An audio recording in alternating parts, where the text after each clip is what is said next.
Well, I just want to congratulate you on being chosen as our Woman of Excellence for in DriveAway for the Power Only division. So Well, thank you very congratulations. much. Yeah. So I'm anxious to hear a little bit about you and how you got into driving for Power Only or got into the trucking business. Well, I have an accounting degree from the UT El Paso. I actually, I haven't kept my license up, but I was a CPA, Oh, and wow.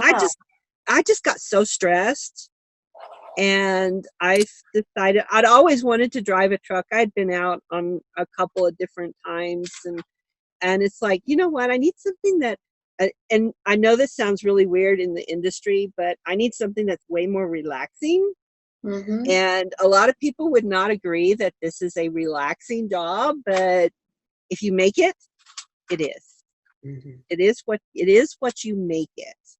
And it's just really made it where I don't have to worry about what everybody else is doing.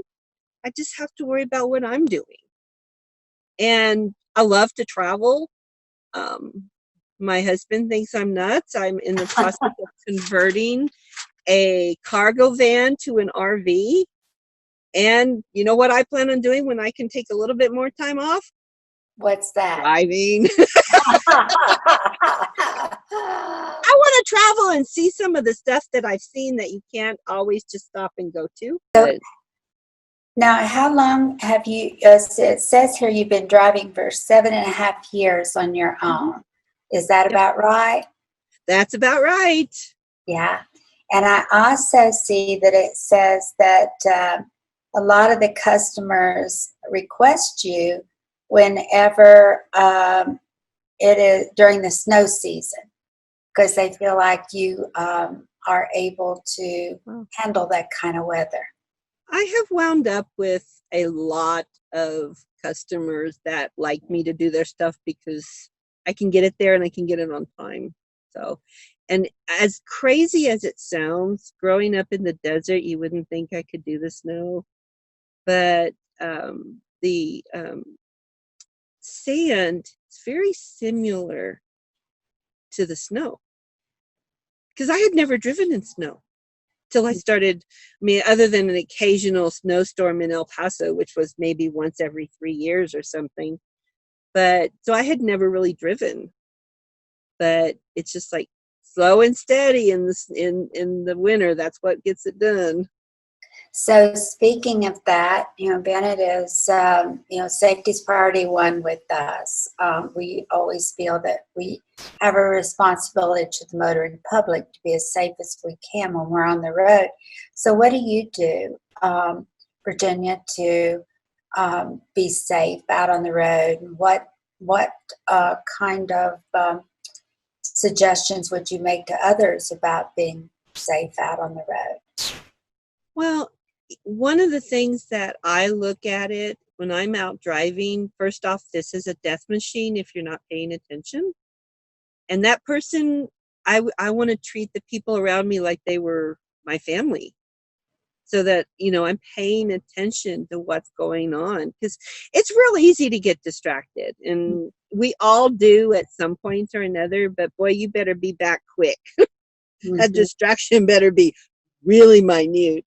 But it's just really just paying attention to what's going on around you because unfortunately, we can't control what the people around us do. Well, Virginia, I've enjoyed visiting with you today. I'm very honored to have the privilege to get to talk to you and to get to know you a little bit better. And so, in acceptance of this Woman of Excellence Award, is there anything you'd like to say? Well, I would just like to say that first off, I appreciate the award. It's kind of cool. But I am in such respect for Bennett as things that we went through and the devotional every week. I just love that because one of the worst things about being on the road is not being able to have a church home, something I'd always had. And this just kind of gives you a little bit of peace to have that. And just the attitude that you guys portrayed through all this chaos, it made you made us feel like you care. Well, and that doesn't happen I've been in and out of a lot of corporations, not always as an employee, but through business. And I used to wear that $600 suit. Okay. I know what happens, and they don't care. They don't care. And you guys, it's everywhere. And I really appreciate that. Yeah, please trust me in this, that we do care. We care a lot. During this period of time has been one of the hardest times in 46 years I've had in this business, just because of how it's affected all of our Bennett family, all of our drivers and everybody. And it's been a really difficult time. The one thing we wanted to be sure to do during this time was to communicate, to try to let everybody know that we did care, and we wanted everybody to be sure and know that